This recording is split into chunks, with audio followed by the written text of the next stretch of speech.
muted him.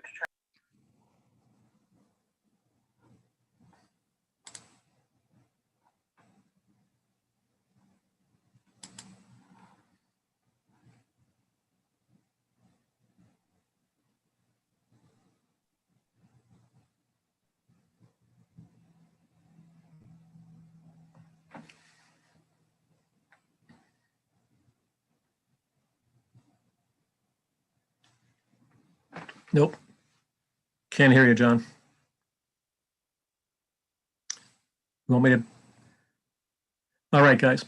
Ladies and gentlemen, welcome to another library hour. And if the library hours are being sponsored by the Legacy Foundation, and which is the philanthropic arm of the Union League of Philadelphia.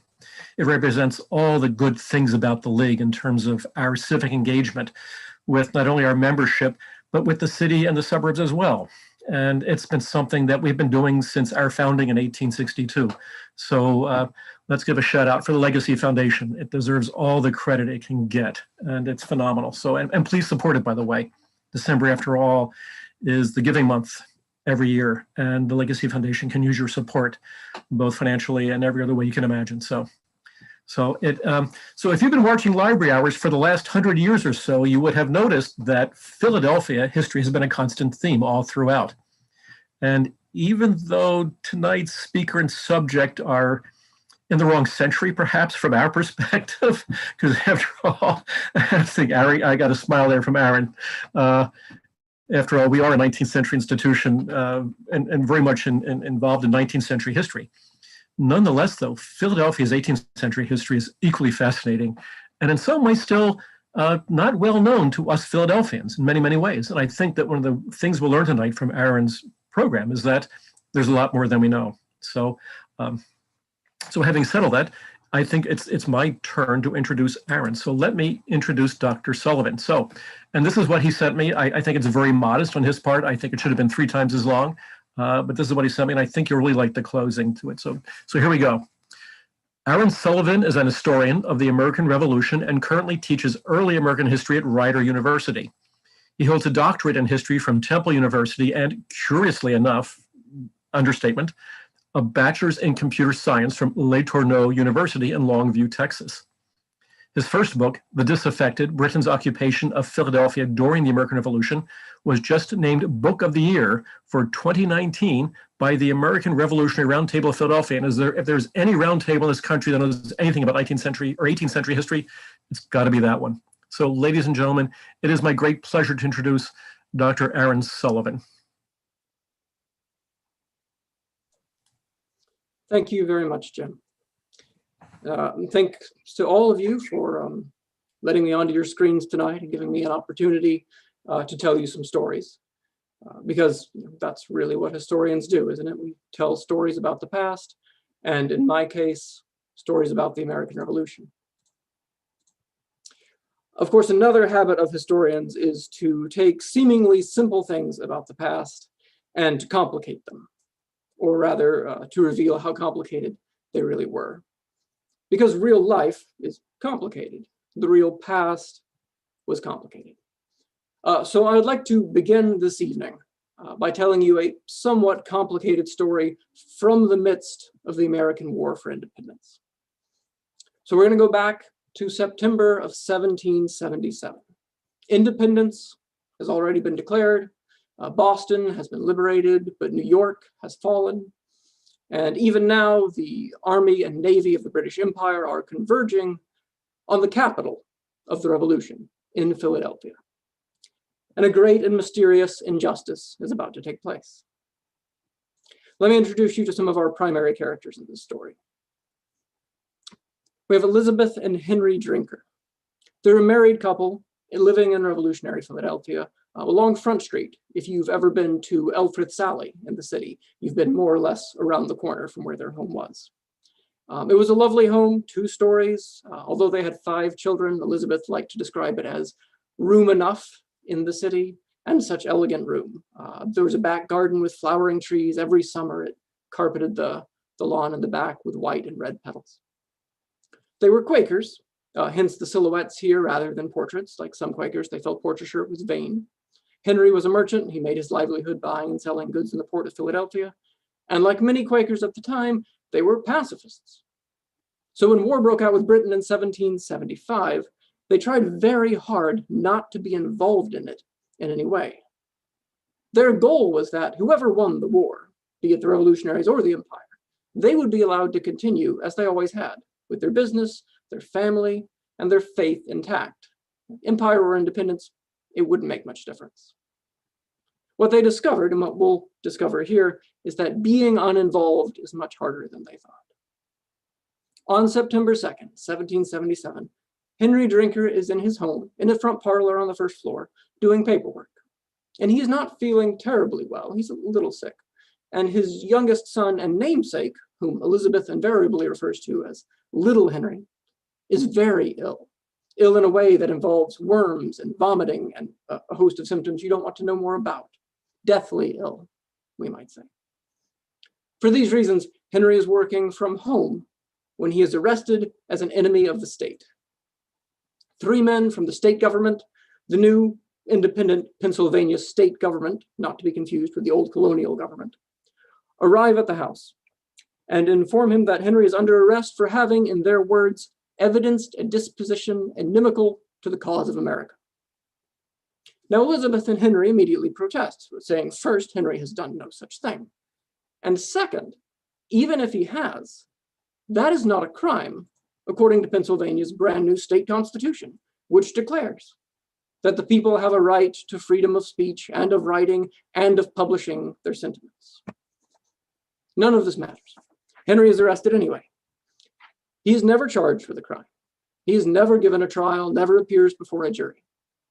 Shortly after this, the Supreme Court of Pennsylvania will issue a writ of habeas corpus on his behalf, demanding that the government either release him or charge him with a specific crime. Not only will the government refuse to do this, but it responds by declaring that in the case of men like Henry Drinker, its enforcement will be totally immune from any interference by the courts, including writs of habeas corpus. Shortly after his arrest, Henry and about 20 others, mostly Quaker pacifists, are banished from Pennsylvania and imprisoned in Virginia. 2 of them will die there. They will never see their homes again. Their wives and children, including Elizabeth and the deathly ill little Henry, will be left to fend for themselves in the city of Philadelphia, even as that city is occupied by the British Army and becomes the seat of war in America. Now, this story goes on at some length in the book, but I would just like to give you some spoilers here. I can let you know first that little Henry gets better, so you don't have to worry, he does recover.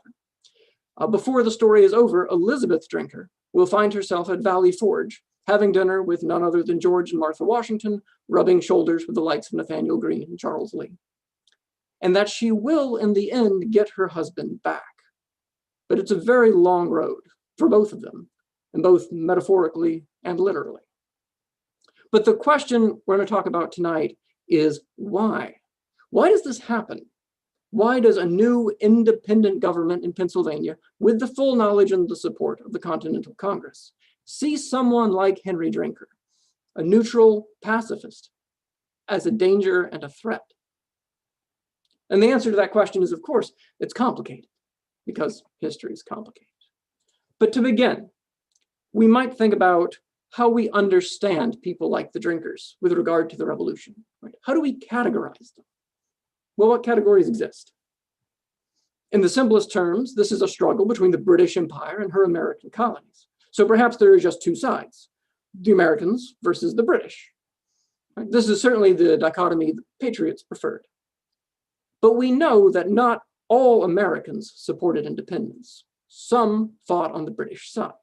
So we can complicate this a little bit and say, well, there were the Patriots versus the British and the Loyalists, and groups like the Queen's Rangers, the Royal Legion. So the colonists were divided. But we also know that many people in America were not colonists, had never been colonists. Their ancestors had been here for thousands of years. Right? Native Americans also served on both sides in the struggle. The Seneca, the Cherokee, the Mohawk worked with the British, groups like the Oneida and the Tuscarora with the Patriots. And we can add further diversity to our revolution if we recall that even among those who did cross the Atlantic to come to America, Not all came from Europe, and not all came freely. American slaves and free blacks also participated in both sides in the struggle. On the Patriot sides, groups like the First Rhode Island, but most blacks in the Revolution, if they joined a side at all, joined the British. Groups like Dunmore's regiment or the Black Guides and Pioneers. The British were the first and the most consistent when it came to offering freedom to slaves who joined them. To continue complicating the matter, you may have heard that in the last 50 years or so, historians have discovered that not everyone in revolutionary America was a man. It turns out there were some women there too. Right? Some of them, like Deborah Sampson here, actually participated in the battles of the war. Sampson, famously dressed as a man, participated with the Patriot Army, was honorably discharged, received a pension, ultimately, from the government. But the simple fact is no 18th century army survives without hundreds or thousands of women to support them. Now, if we want to make this list feature complete, we would also recognize contributions from the French, from the Hessians, among others. But the point is, we have many different parts to play in our story of the revolution. And we can assign each of those parts to one side or other in the conflict. And this is what we've tended to do. And I say we both as historians and as American citizens. We learn about a new group, a new category of people from the revolution, and we immediately ask, well, which side should we put them on? And we've been very slow to really think about people who did not pick a side. People who were neutrals or pacifists who thought both sides were simply in the wrong.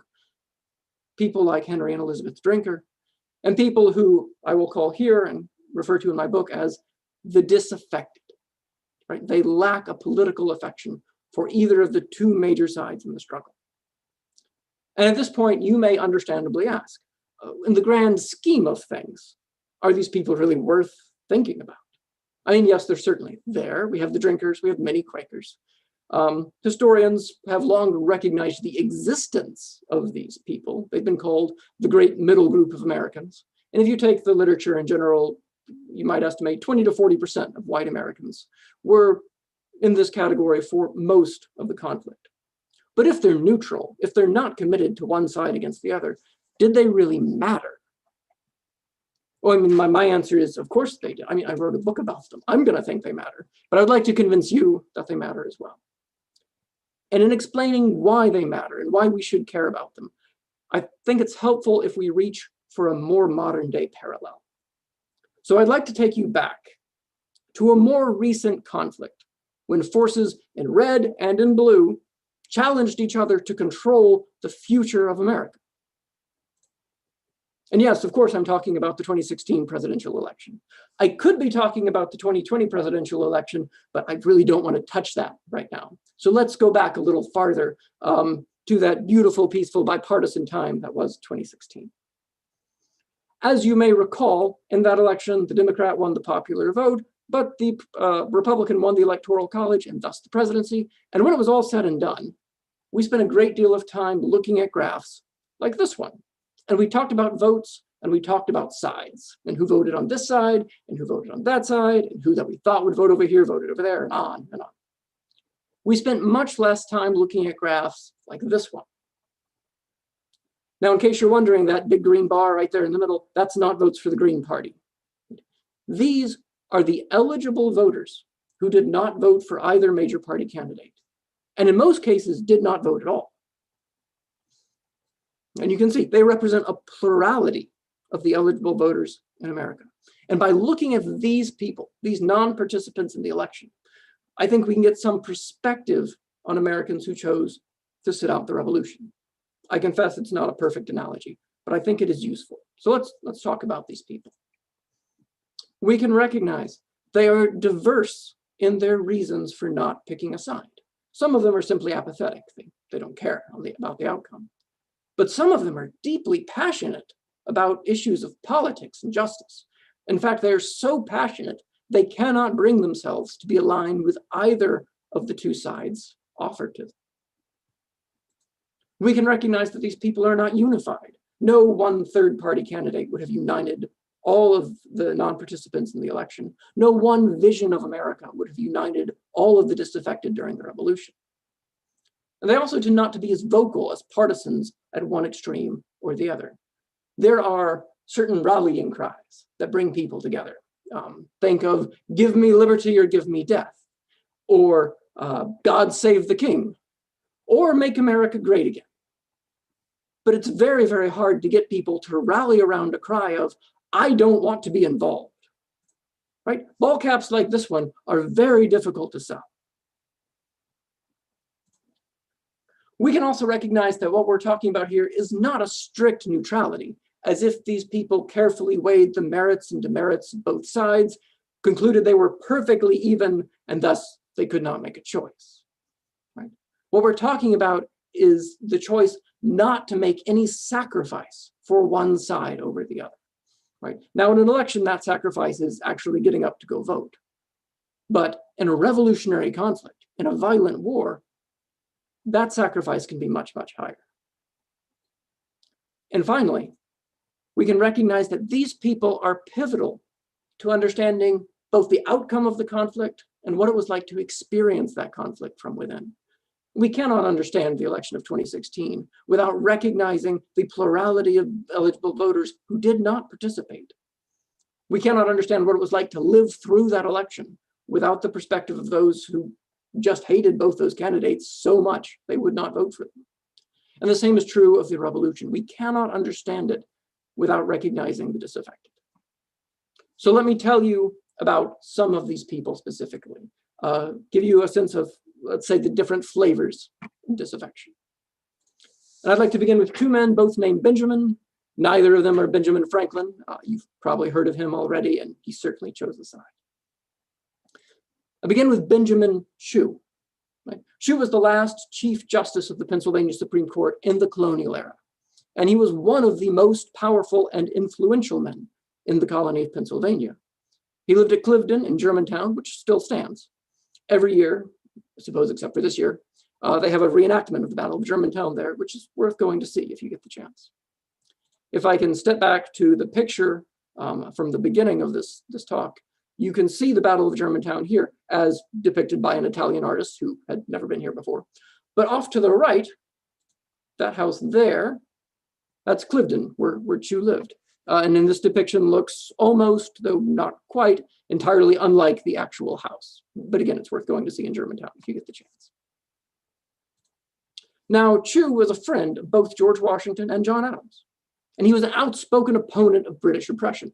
Really, from the Stamp Act on, Chew made it very clear that he thought what Britain was doing was unconstitutional and unacceptable.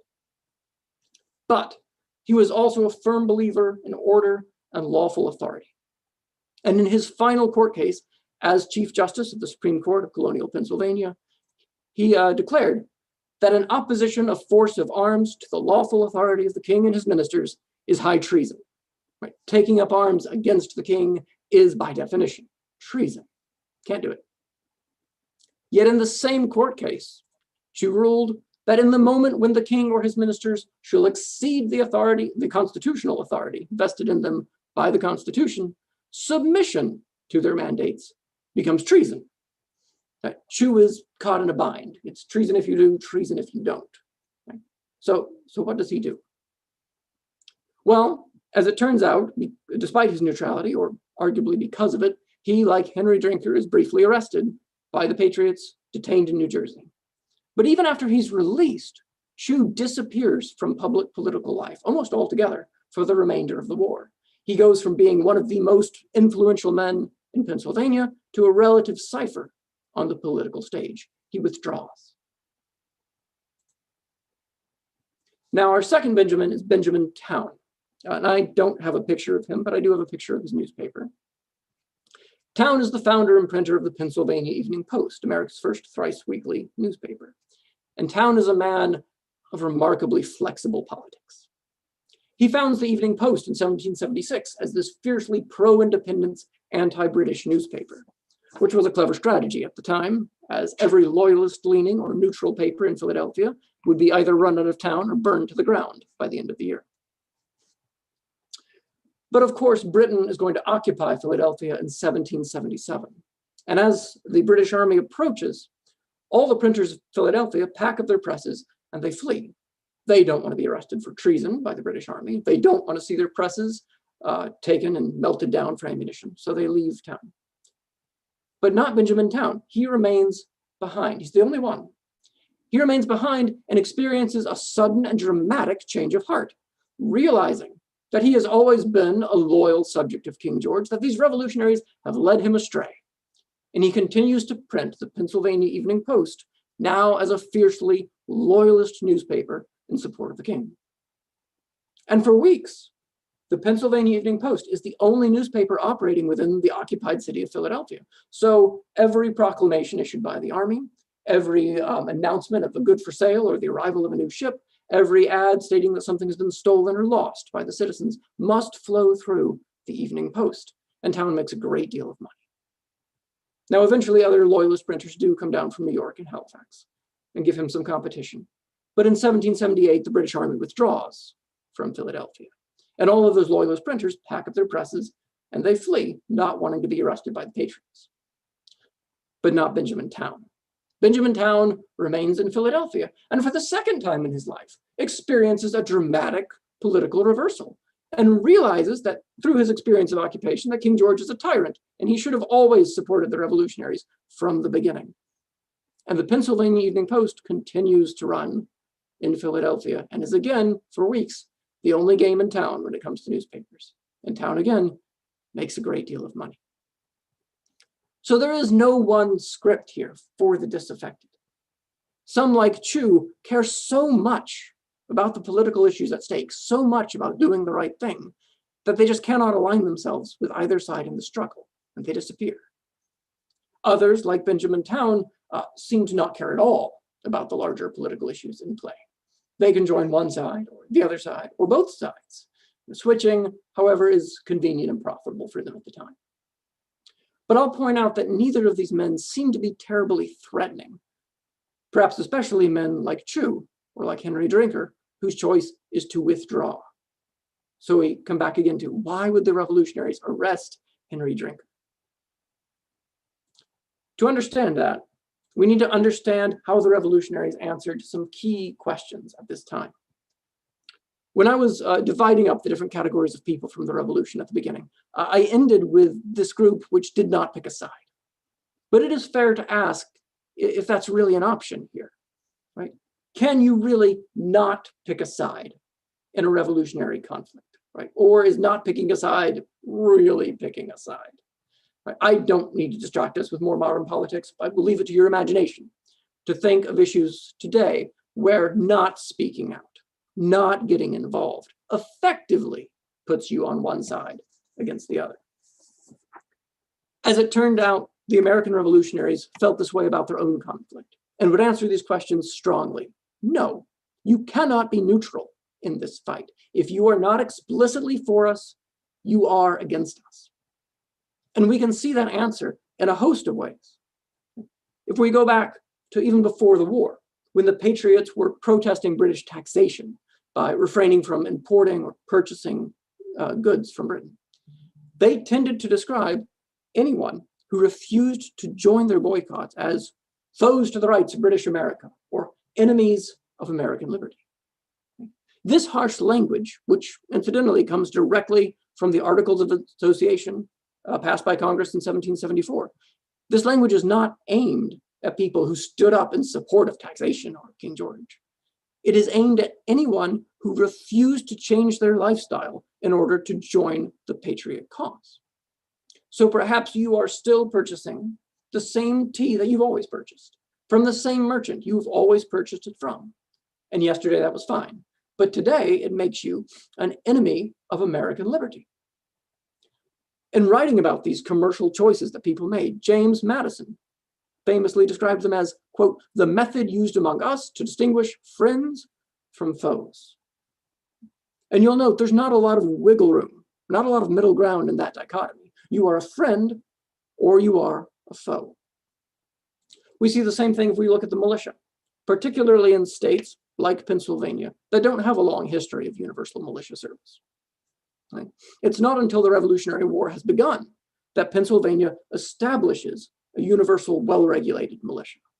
So from the very beginning, serving in the militia for Pennsylvania is a clear indication of violent resistance against Great Britain.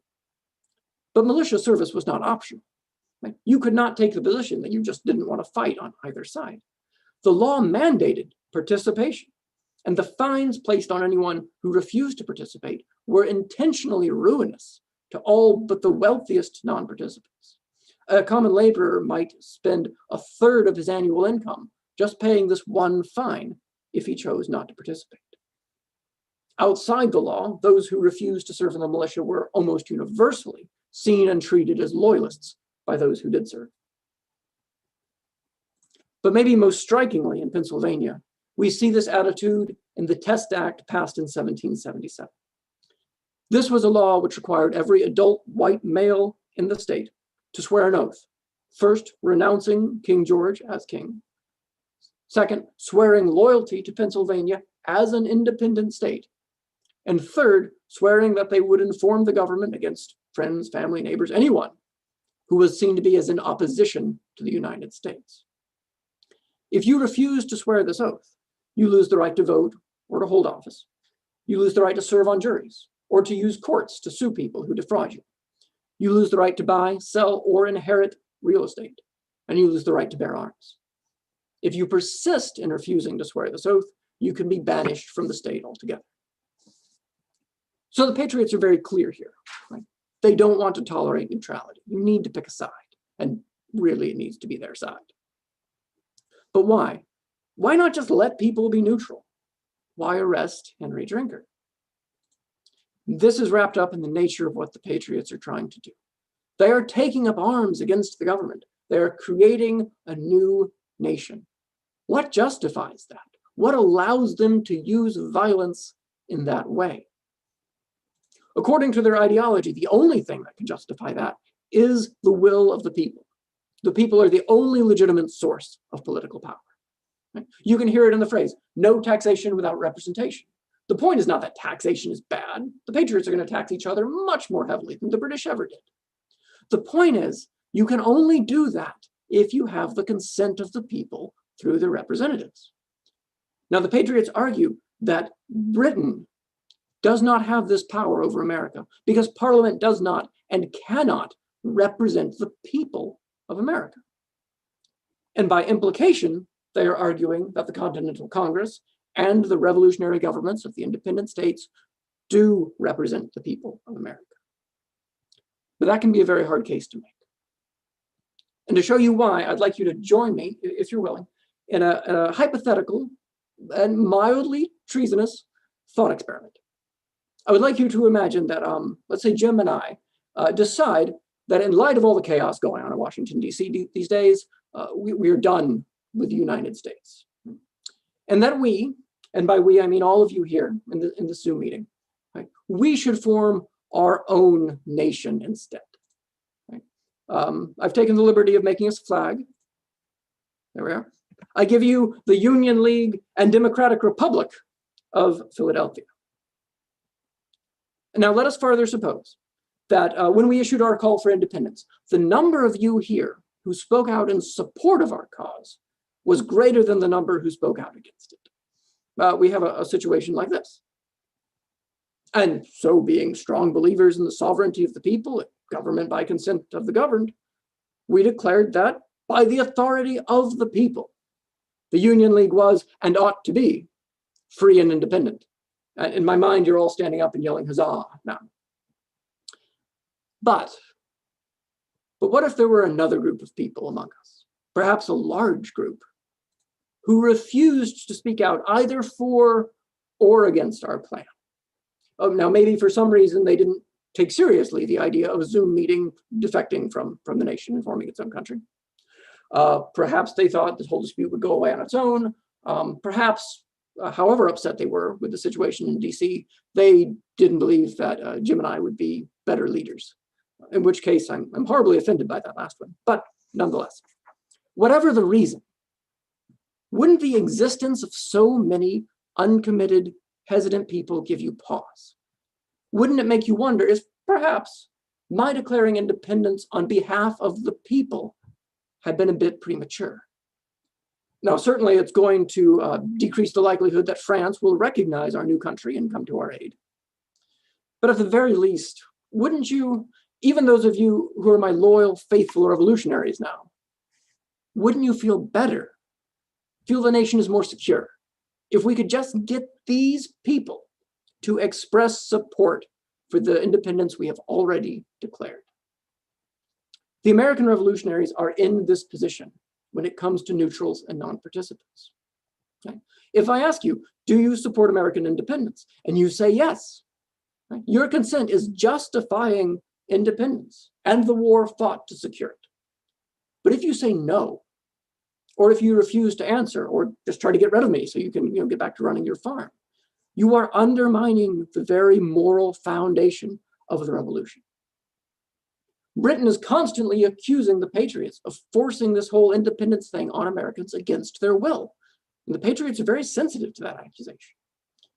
And this is why, from their perspective, non-participants are not neutral. They are effectively on the other side. And since the Patriots sincerely believe themselves to be fighting for American liberty, the disaffected must be the enemies of American liberty. Now, it also bears remembering that Congress went to war against Great Britain with no army and with no money. Right? They need a whole lot of people to pick up guns and get involved in this fight, and to accept what are essentially unbacked IOUs from the government. And if they don't get that, this is going to be a really short war. So anyone who suggests that the cause is not worth such great personal sacrifice threatens the survival of the revolution itself.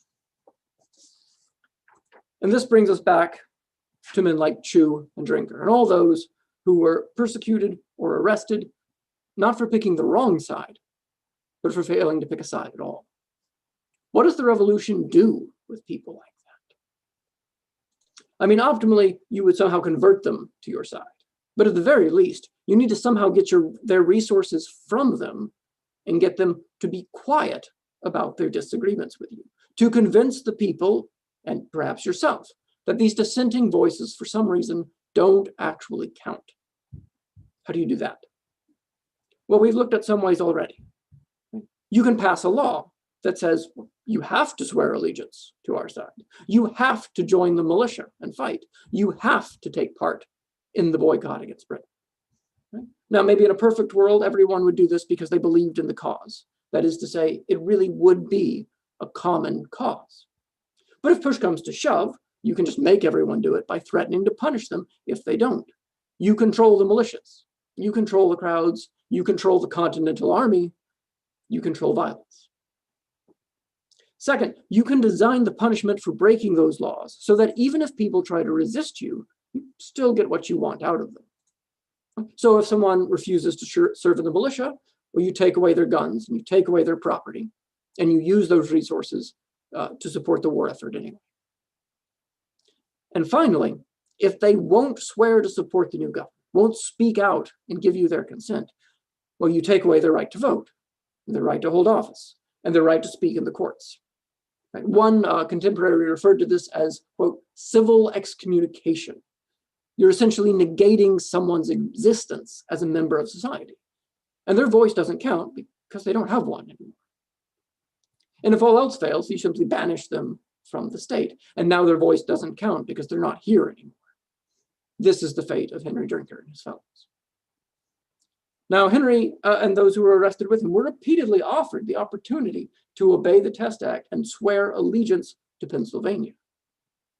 Understandably, most of them chose not to pledge their loyalty to a government which had just unlawfully arrested them. And it is entirely possible that that government would have tried harder, tried with more methods to persuade or coerce them into speaking out on behalf of the revolution and becoming supporters of independence. But time ran out for them because the British were coming, had at this point already invaded Pennsylvania and were on their way to occupying the city of Philadelphia. Banishing Drinker to Virginia was a desperate measure at a desperate time. And this is why the occupation of Philadelphia itself matters, why it's at the center of this story. Because it's a desperate time. In normal circumstances, the disaffected can be very hard to find. People who don't want to be involved in a conflict rarely draw attention to that fact. It was in their best interest to keep their head down, to take the path of least resistance. doing whatever they needed to do so that the Patriots or the British would leave them alone, let them get back to their lives, their farms, their families. So how do you tell the difference between someone who joins the militia because they believe in a cause and someone who joins the militia to avoid a fine? How do you tell the difference between someone who joins a boycott because they believe in the cause and someone who joins the boycott because they don't want to be called an enemy of American liberty? How do you tell the difference between a pro-independence printer who believes in the cause and a pro-independence printer who supports independence because that's what's selling right now in Philadelphia?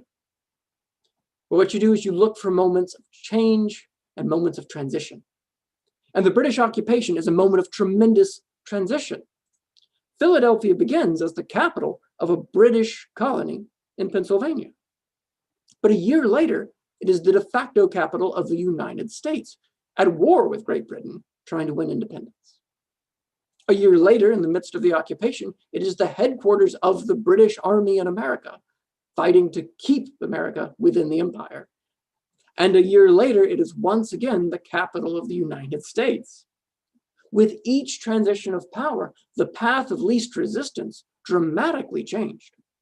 Words and actions that might have had you safe and in good standing with the powers that be one year are deadly treason the next year.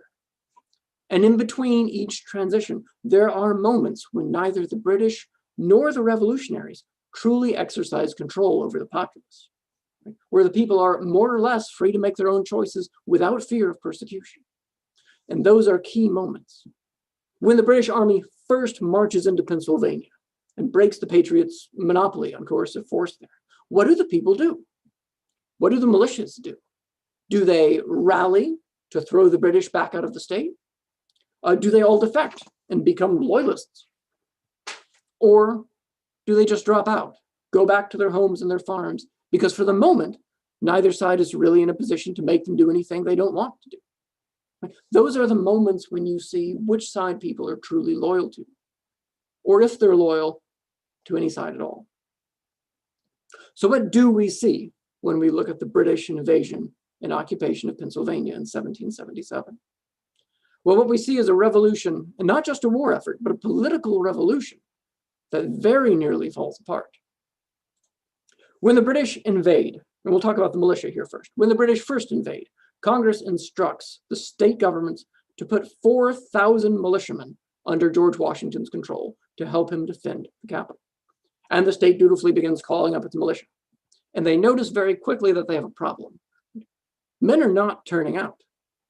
Now, before the invasion, the city of Philadelphia averaged about a 50% response rate when it called up the militiamen. Now, 50% is not great, but it would do. But after the British invasion force lands, the response rate plummets to 15%, the lowest rate of the whole war. And of those 15%, 1 in 4 are going to desert before their time with the militia is over. The same thing is true farther outside the city, out in York County. Lieutenant Richard McAllister, who is the officer in charge of calling up the militia for the county, writes that, quote, "The people will either kill me or beat me so that I should not trouble them anymore." The local county officers, who by law are supposed to help McAllister raise the militia, are suddenly nowhere to be found. So rather than fielding the expected force of 4,000 militiamen, Pennsylvania is able to deploy only 2,000 militiamen in September. By mid-October, the numbers have dropped to 1,200. By January of 1778, there are 450 left. And on February 15th, 1778, the main force of the Pennsylvania militia consists of 60 men fit for duty, based at a tavern 17 miles away from the nearest British detachment. And the militiamen are not the only Pennsylvanians who seem to suddenly forget that they are in the midst of a war for independence. Look at Washington's papers, and alongside various accounts of hunger experienced by the Continental Army at Valley Forge, you'll find report after report after report of flour, produce, livestock flowing from the countryside into occupied Philadelphia. These are provisions the American Army desperately needs, and yet the farmers of the Delaware Valley overwhelmingly preferred to take their goods to the British. And they continued to do so in spite of everything Washington could think of doing to stop them. We see the same thing when we look at the Test Act. Almost from the moment the British arrive in Pennsylvania, people stop swearing allegiance to the state. The Patriots will end up constantly revising that deadline of when everyone is supposed to have taken the test, because people simply won't do it. So the occupation shows us that Pennsylvania was rife with disaffection, that when push came to shove, most people were not strongly committed to the Revolution and independence, at least not in 1777. And this was a real problem. Washington needed those militiamen.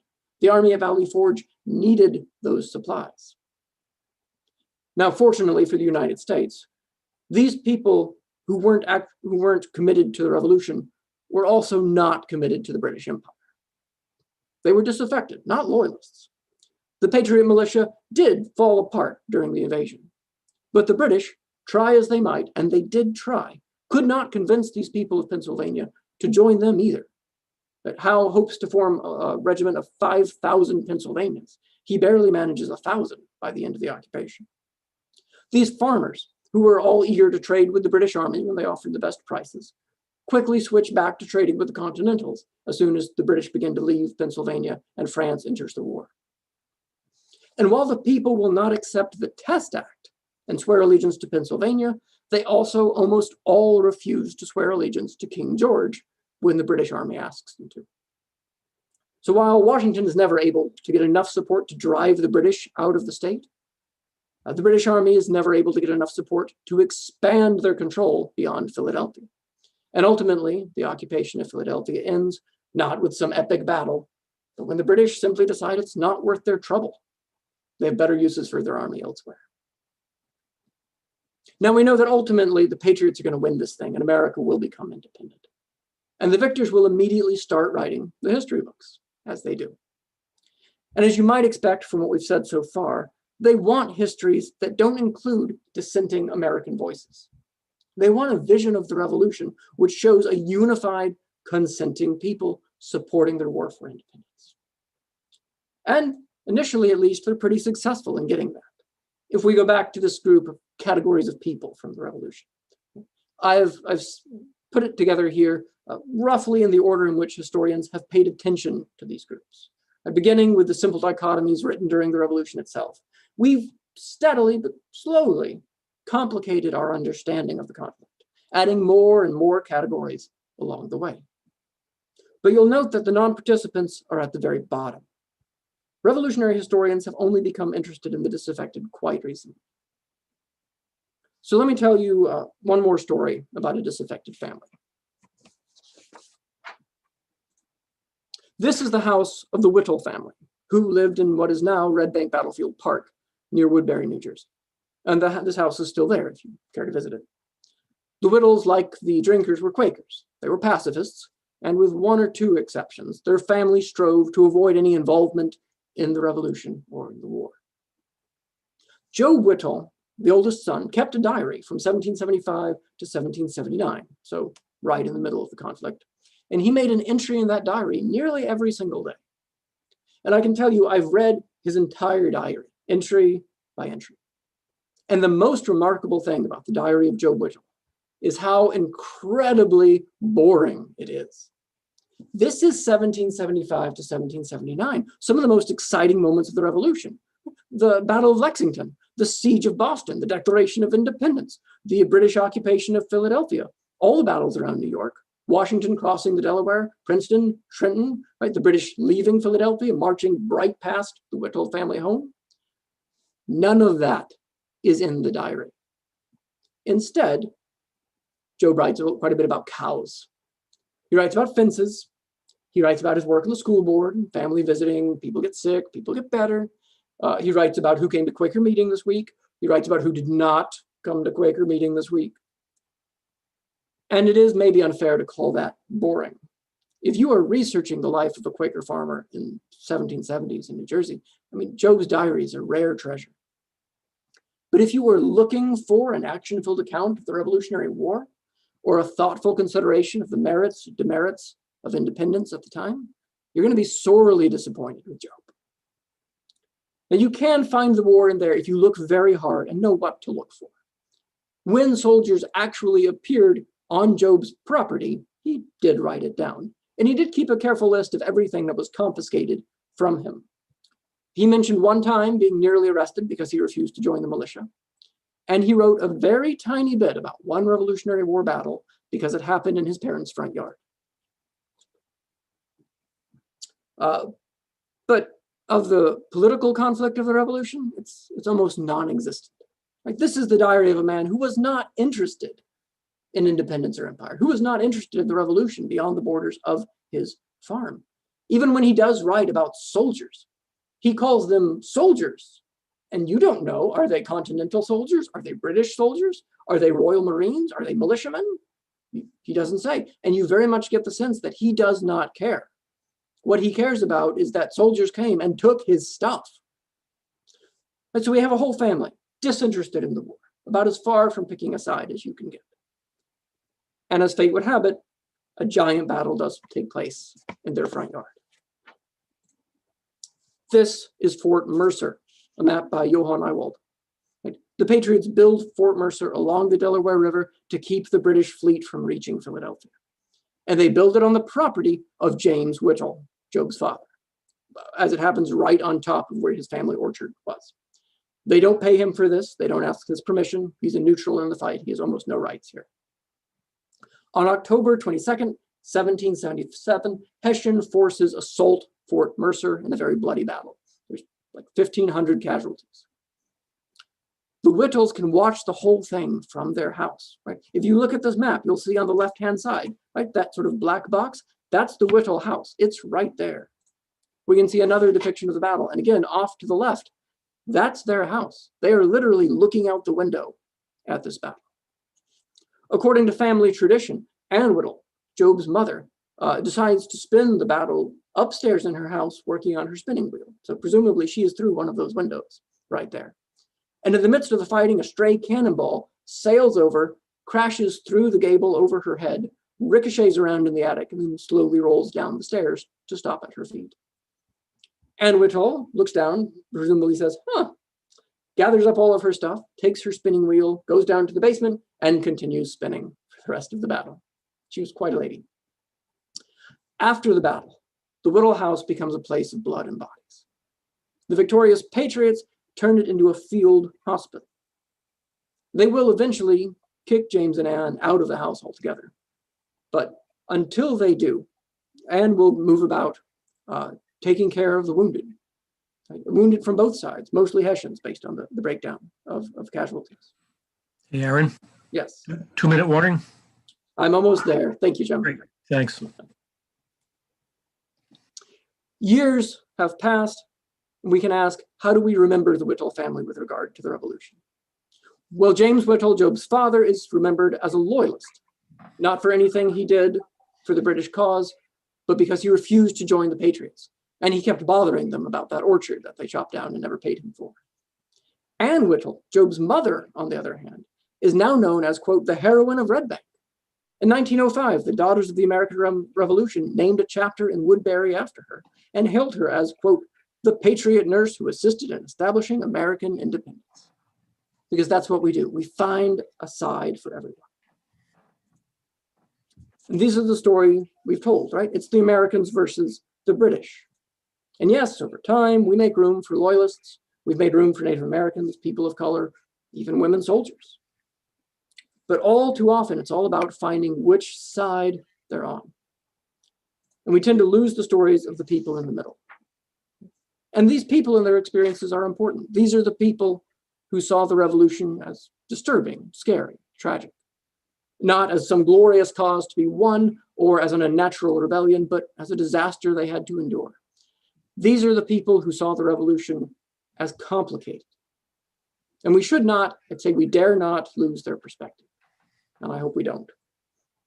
Thank you again so much for letting me take up your time telling you stories about the revolution.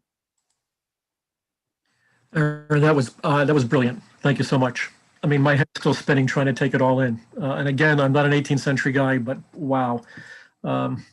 So folks, there's a lot more to Philadelphia than we realize. And I hope we all seriously pick up the book and read it. It's well worth it. I mean that sincerely. So we've got some questions coming up. Aaron, you ready? I'm ready. Great. All right. Mr. Strasburg, thank you again for joining us. I should have guessed you'd be the first one up. So here we go. Who was the moving force between the decision to send the Drinkers and others to Virginia? President Thomas Wharton Jr. or someone else on the Pennsylvania Executive Council? Wharton was a major force. Joseph Reed was an outspoken supporter. The council as a, I don't know of anyone on the council who strongly spoke out in opposition to that decision. Okay, interesting. All right, next question from Mr. Norris. Did Quakers en masse refuse to swear the oath of allegiance? That decision was not uniform. There were certainly some who did. But Quakers were hesitant to give oaths or affirmations anyway. And by and large are the most obvious outspoken group who refused to take the oath. Now, when it comes to the Test Act, which I mentioned here, most people in Pennsylvania refused to swear allegiance. It was a constant problem for the revolutionary government.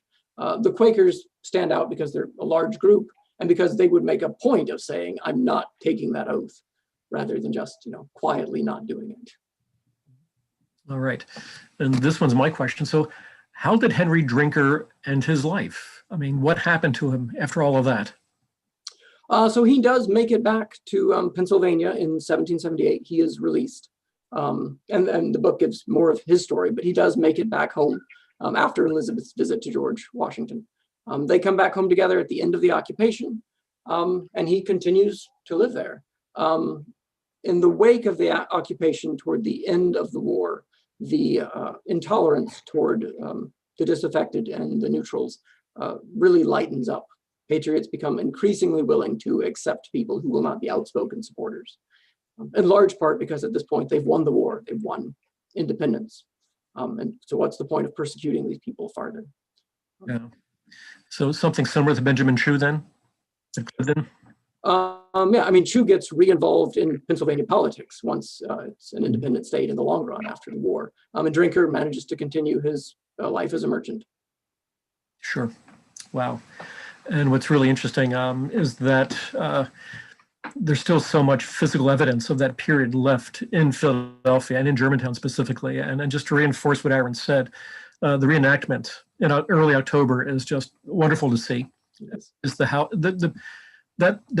there was probably no greater single property in Philadelphia, maybe the exception of Stenton, that is so loaded with all the differences in Philadelphia history, American history, colonial history that are going on all at the same time. Because after all, Benjamin Chew was a slave owner at the same time. And you just keep peeling away these historical slices of the onion or skins of the onion. It's just absolutely extraordinary what is going on in Philadelphia at that point in time. It really is. So Aaron, that was phenomenal. I'm so glad we got you to do this tonight.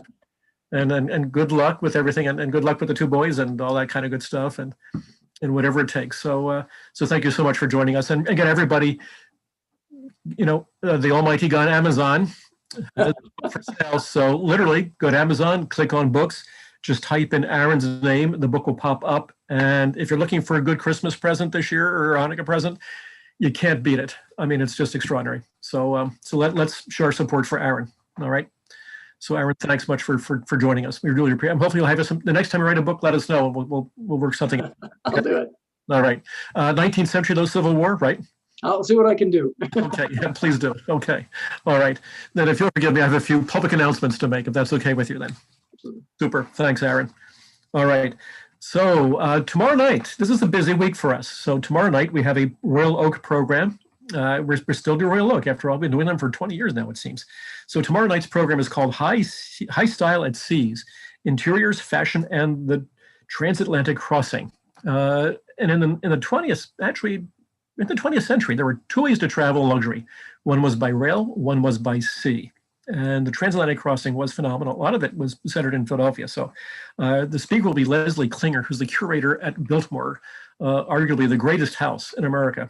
And Leslie's spoken at the League a number of times, and she's a great speaker. So that'll be a fun program. So that's tomorrow night, Royal Oak. All righty. And then the following night, on Wednesday, the 9th, We have a public affairs program that will feature Dr. Derek Pitts, Philadelphia's favorite son, everything. I mean, astrologer, astronomer, you name it, Derek can do it at the Franklin Institute.